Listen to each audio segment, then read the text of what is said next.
Hello दोस्तों, नमस्कार। मैं हूं अभिषेक और आप देख रहे हैं मेरा यूट्यूब चैनल हेलो गुरुजी। दोस्तों, आज हम गणित कक्षा 10 प्रश्नावली 1.4 के प्रश्न नंबर 2 से स्टार्ट करने जा रहे हैं। प्रश्न नंबर 1 इसके पहले वाले वीडियो में हमने अपलोड कर दिया है, वो आप डिस्क्रिप्शन में जाके देख सकते हैं। दोस्तों, प्रश्न नंबर 2 है आपका इस तरीके से कि ऊपर दिए गए प्रश्न उन परमेय संख्याओं के दशमलव प्रसारों को लिखिए जो शांत हैं। तो दोस्तों, मेरा वीडियो लास्ट तक देखना, सब कुछ समझ में आ जाएगा। आप लोग क्या करते हैं कि वीडियो को प्ले करते हैं और आप 1-2 मिनट चलने देते हैं, फिर काट देते हैं, इसलिए आप लोगों को समझ में नहीं आ पाता है। तो वीडियो को लास्ट तक देखें, सब कुछ समझ में आ जाएगा, सारे डाउट क्लियर हो जाएंगे। जो भी हम बेसिक तरीके से समझाएंगे, 0 लेवल से लेकर हीरो लेवल तक पढ़ाएंगे। सिर्फ क्या है, आप वीडियो को मेरे लास्ट तक देखिए, सब कुछ समझ में आ जाता है। तो देखिए, आप ध्यान से देखना मेरा वीडियो। तो हमें दशमलव प्रसार लिखना है, तो देखिए कैसे लिखेंगे हम, ध्यान से देखना। प्रश्न नंबर 1 है आपका 13/31/25। तो 31/25 प्रश्न नंबर 1 में हमने हर के अभाज्य गुणनखंड कराए थे, आपको हमने बताया है। तो इनके अभाज्य गुणनखंड हम कराए थे, तो आपको याद होगा वो आपके गुणनखंड आए थे 5 × 5 × 5 × 5 और गुणे 5, ठीक है। तो इसको हम कैसे लिखेंगे, देखिए 13/5 अब 5 की घात 5 कहाँ से आया, क्योंकि ये 5 बार मल्टीप्लाई में लिखा है। 5 जो लिखा है वो 5 बार लिखा है, तो 5 की घात हमने 5 लगा ली। तो हमें करना क्या होता है, दशमलव प्रसार लिखने के लिए करना क्या पड़ता है कि हमें घातें इक्वल करनी पड़ती है 2 और 5 की। जो दशमलव प्रसार शांत होता है उसकी कंडीशन क्या होती है कि 2 की पावर n × 5 की पावर m के रूप का होना चाहिए। तो 2 और 5 की जो घातें होती हैं वो इक्वल करनी पड़ती हैं। तो यहाँ पे 5 की घात 5 है, 2 की घात तो है नहीं यहाँ पे कोई, तो 2 की घात 5 से हम गुणा करा लेते हैं। इसमें जब हम 2 की घात 5 से गुणा कराएंगे तो करना क्या होता है कि यदि हम नीचे भी 2 की घात 5 से गुणा कराया है तो ऊपर भी हमें कराना पड़ेगा। ये इसका रूल होता है। यदि अंश और हर में गुणा कराया जाता है, तो यदि हम अंश में कराते हैं तो हर में भी कराना पड़ेगा, यदि हम हर में कराते हैं तो अंश में भी कराना पड़ता है, जिसे हम कहते हैं परमेयीकरण, ठीक है। तो देखिए, अब यहाँ पे देखो हमने घातें इक्वल कर ली हैं। अब इसको हम कैसे लिखेंगे, 13 × 2 × 2 × 2 × 2 × 2, ये 5 टाइम लिख लिया। ये 2 की घात 5 है तो 5 बार मल्टीप्लाई में लिख लिया। अब यहाँ पे देखिए बेस आपका डिफरेंट है, जो घातें हैं आपकी पावर्स हैं वो इक्वल है, तो पावर्स नो चेंज, बेस का मल्टीप्लाई कराएंगे 10 की घात 5। क्लियर है दोस्तों, ऐसे ही समझ में आ जाएगा। वीडियो मेरा लास्ट तक देखना और वीडियो को लाइक ज़रूर कर देना और मेरा चैनल ज़रूर सब्सक्राइब करना यदि आप मेरे चैनल पर नए हैं तो। बेल आइकन को ज़रूर टच कर देना, इससे क्या होगा, जो भी मैं वीडियो अपलोड करूंगा सबसे पहले आप तक पहुंचेगा और आप मेरे वीडियो से हेल्प ले सकते हैं। तो दोस्तों देखो, यहाँ पे हमने लिखा, अब इसका मल्टीप्लाई करा लेते हैं। कैसे कराएंगे, 2 दूना 4 दूना 8 दूना 16 दूना 32 और 32 का मल्टीप्लाई 13 से। जो 32 का मल्टीप्लाई 13 से कराएंगे तो 13 दूना 26 और 13 तिये 39, 39 2 41, ये आ जाता है आपका 416। 416/10 की पावर 5 है। 5 का मतलब है क्या है कि 10 पर 1 पर 5 जीरो है, 5 जीरो है।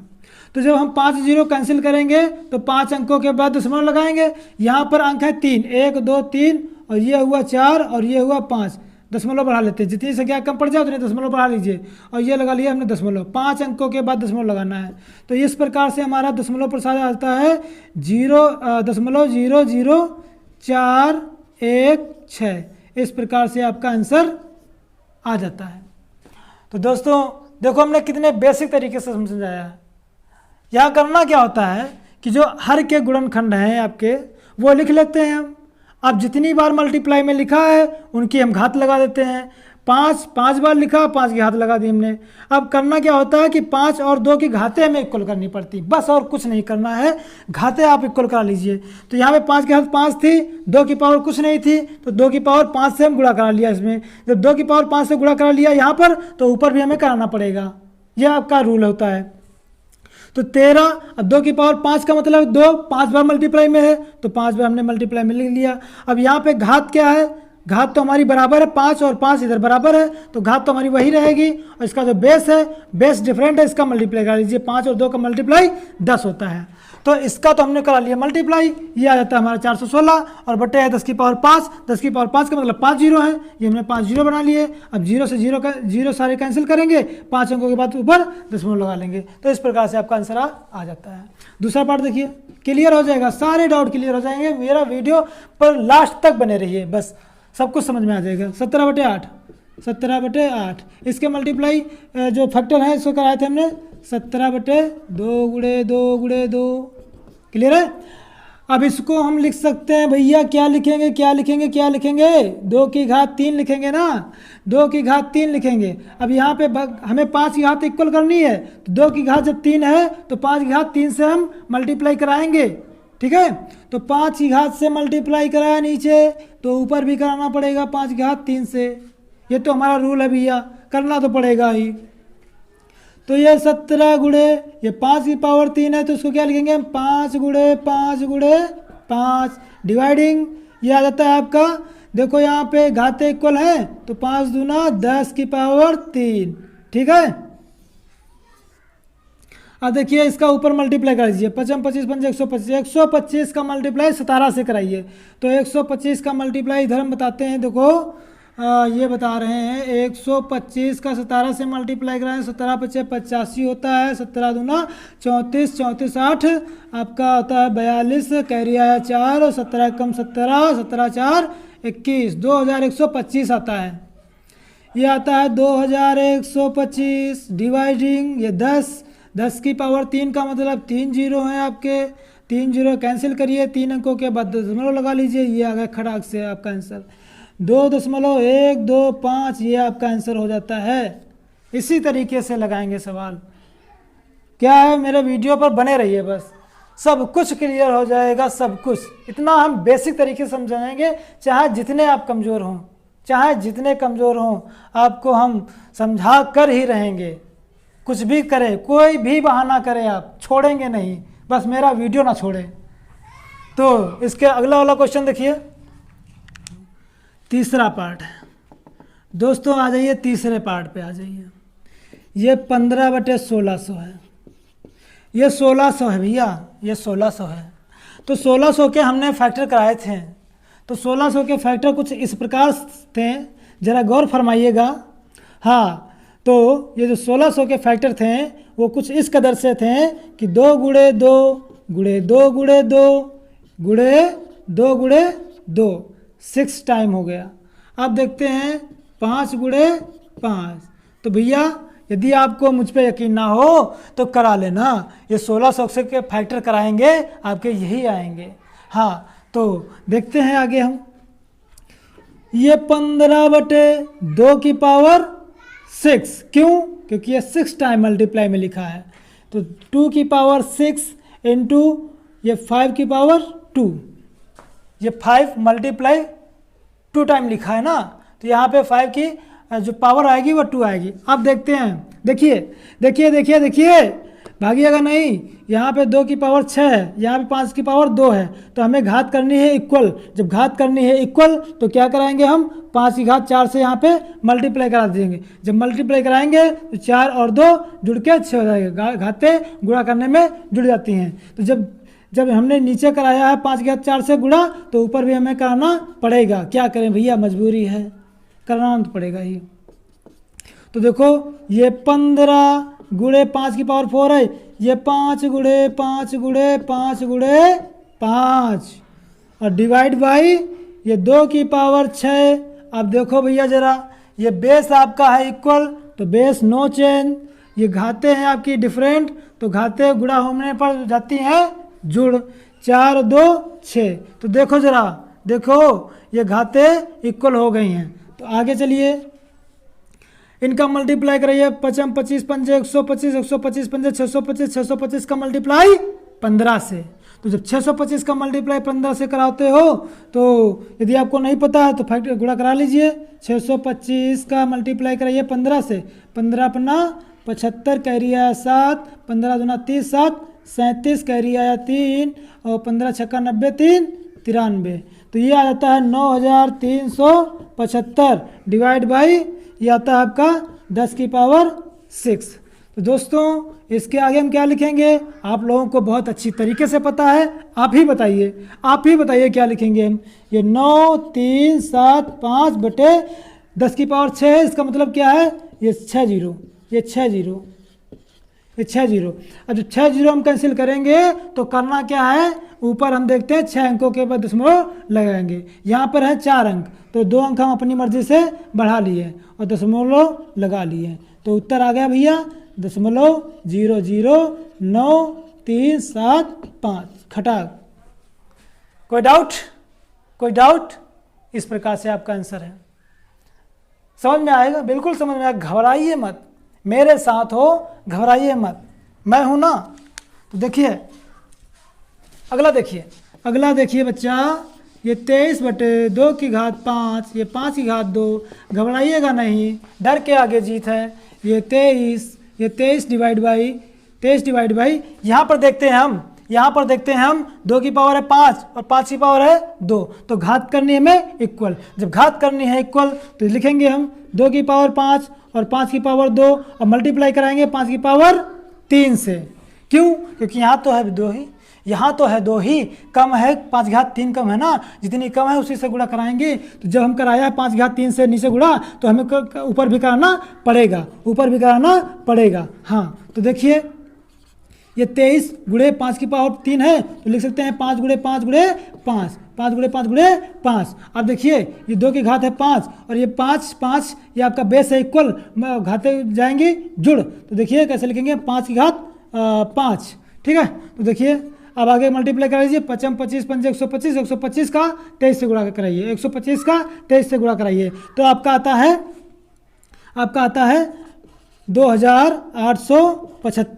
2875। अब देखिए यहाँ पे पावर्स हैं इसकी वो है इक्वल, बेस है डिफरेंट, तो बेस का मल्टीप्लाई ये 10 हुआ, पावर ये 5, तो 5 पावर है ना, इसका मतलब क्या है 5 जीरो है, यानी 2875 डिवाइड बाई ये 5 जीरो लगा लीजिए, 5 और जीरो काट दीजिए। 5 जीरो जब काटेंगे तो 5 अंकों के बाद दशमलव लगाइए, 1 2 3 और ये 4 1 ये 5 बन गया, दशमलव लगा दीजिए यहाँ पर, तो आ जाता है आपका 0.02875। इस प्रकार से आपका यह आंसर आ जाता है।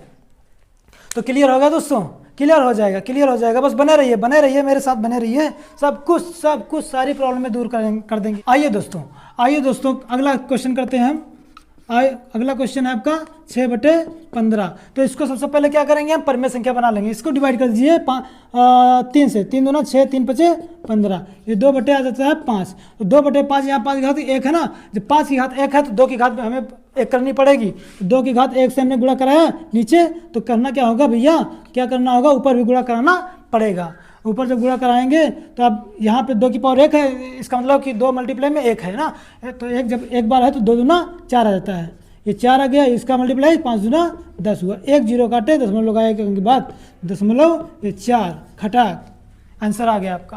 तो दोस्तों इसका अगला सवाल देख लेते हैं, ये 35/50, तो इसको डिवाइड कर लीजिए आप, 5 7 35 और 5 10 50, ये आ गया आपका 7/10, 7/10 आ गया। इसको आप यहीं से काट सकते हो, इसको आप यहीं से जीरो काट दीजिए, दशमलव लगा लीजिए। अगर इसको आप वेरीफाई कर लो, यानी इसका फैक्टर करा लो, तो जब फैक्टर कराओगे तो वही चीज़ आएगी 2 गुणे 5, इसका फैक्टर आएंगे, तो यहाँ भी घात 1 है, यहाँ भी घात 1 है, तो बराबर है ना। जब घात बराबर है तो करना क्या है, इसका मल्टीप्लाई वही कराओगे तो 5 दूना 10 ही आ जाएगा, 5 दूना 10 ही आएगा, वही सेम है ना, दशमलव काट दीजिए, दशमलव लगा लीजिए, ये आ गया 0.7 खटाक।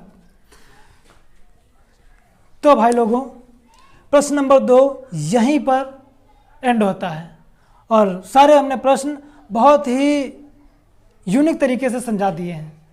आप लोग अच्छे से तैयारी कर लीजिए, मेरा वीडियो अच्छे से देखना, दिमाग से देखना, सब कुछ आ जाएगा। मैंने बहुत इजी तरीके से बताया, ऐसा कुछ नहीं है कि जो हमने बताया ना हो आपको टफ लग रहा, कुछ नहीं है, ध्यान देने की बात है, सिर्फ और सिर्फ ध्यान देने की बात है। वीडियो लास्ट तक देखना, सब कुछ समझ में आ जाएगा, सारे डाउट क्लियर कर दूंगा मैं।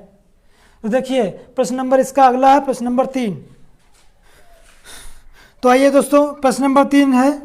प्रश्न नंबर 3 कह रहा है कि कुछ वास्तविक संख्याओं के दशमलव प्रसार नीचे दर्शाए गए हैं, ये वाले।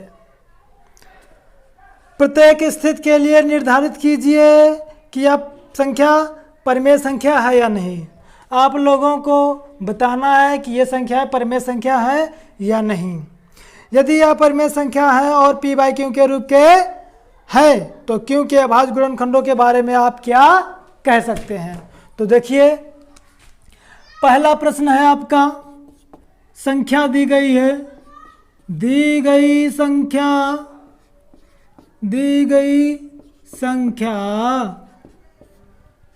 43.123456789 इस प्रकार से संख्या दी गई है।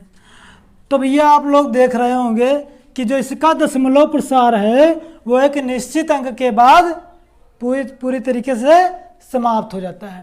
तो जब पूरी तरीके से समाप्त हो जाता है तो दशमलव प्रसार यहाँ पर शांत होगा तो यह दी गई संख्या एक परिमेय संख्या है। ठीक है ना। हम शांत होने के लिए कंडीशन शुरू में ही बताया था कि ऐसी परिमेय संख्याएं जो जिनका दशमलव प्रसार एक निश्चित संख्या के बाद में समाप्त हो जाए तो वहां पे दशमलव प्रसार कैसा होता है, शांत होता है। अर्थात वहां पे जो क्यू के अभाज्य गुणनखंड होते हैं वो 2 की पावर n गुणे 5 की पावर m के रूप के होते हैं। तो यहाँ पे लिखेंगे, यहाँ दशमलव प्रसार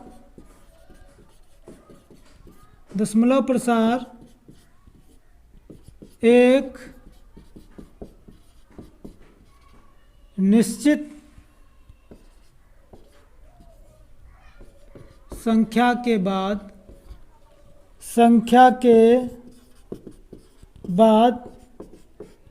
समाप्त हो जाता है। दी गई संख्या परिमेय संख्या है, दी गई संख्या परिमेय संख्या है। अब भैया क्यू के अभाज्य गुणनखंड के बारे में आप क्या कह सकते हैं। तो आप लोगों को पता होगा कि दशमलव के बाद में जब पूरी तरीके से समाप्त हो जाती है तो दशमलव प्रसार वहां पे शांत होता है, और शांत होने के लिए कंडीशन क्या है कि 2 की पावर n गुणा 5 की पावर m के रूप के क्यू के अभाज्य गुणनखंड होने चाहिए।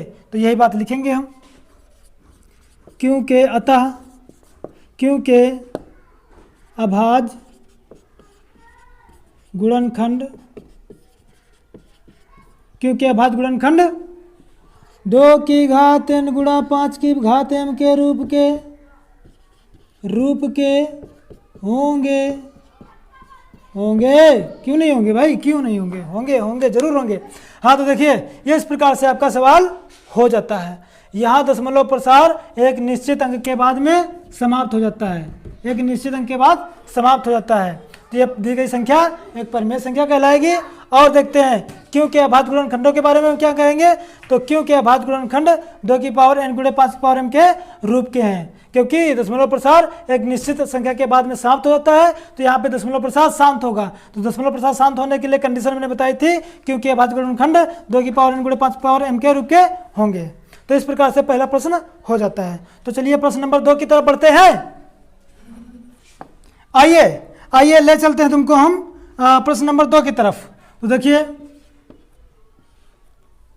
0.1200 ये है आपका डॉट। इस प्रकार से आगे भी है इसका डॉट इसका प्रकार आगे भी है इसका। तो देखिए भैया, देखिए जरा यहाँ पर देखिए ध्यान दीजिए, 0.120 12000 क्या देख रहे हैं भाई? यहाँ देख रहे हैं आप कि दशमलव जो है बढ़ता ही जा रहा, यानी यहाँ पे संख्याओं की अनावर्ती हो रही, एक सिस्टम में नहीं बढ़ रहे हैं। यहाँ पर एक सिस्टम में नहीं बढ़ रही हैं, अनावर्ती हो रही है। ठीक है, तो जब अनावर्ती हो रही है यहाँ दशमलव प्रसार की, तो यह दी गई संख्या एक परिमेय संख्या है ही नहीं। क्लियर है ना? हाँ, है ही नहीं। तो यहाँ पे क्या लिखेंगे, यहाँ दशमलव प्रसार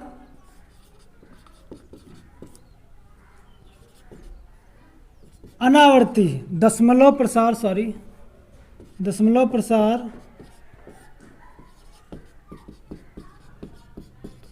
अनावर्ती है। जब अनावर्ती है तो ये दी गई संख्या परिमेय संख्या है ही नहीं, अतः दी गई संख्या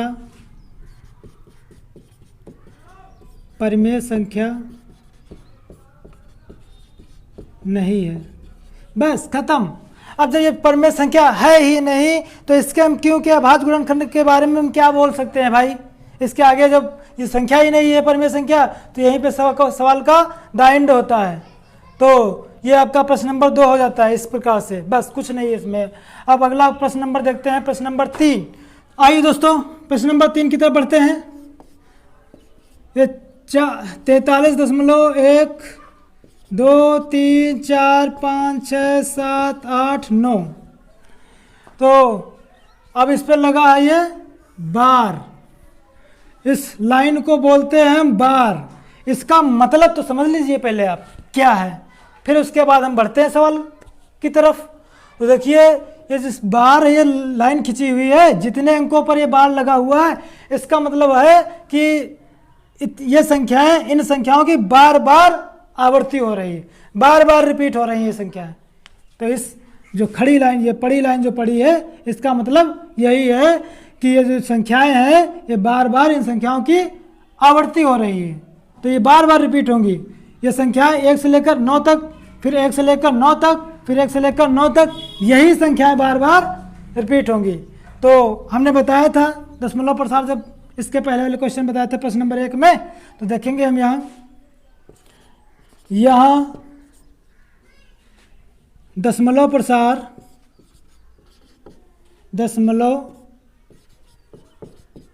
प्रसार आवर्ती है।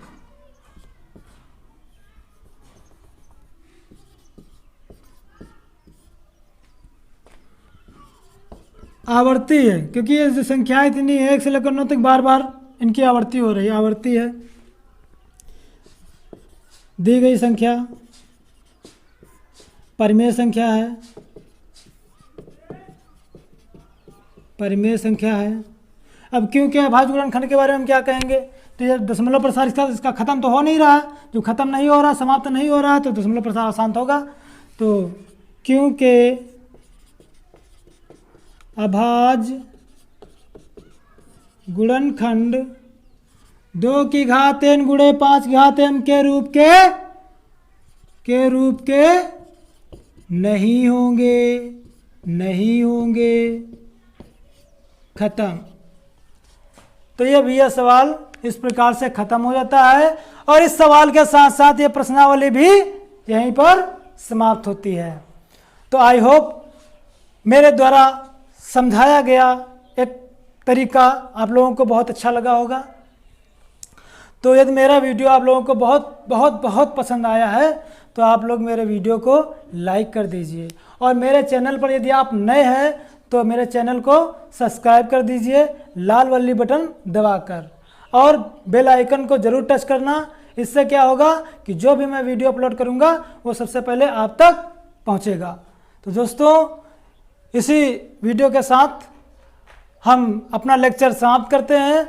अगला वीडियो अगले दिन पेश करेंगे, तब तक के लिए गुड बाय।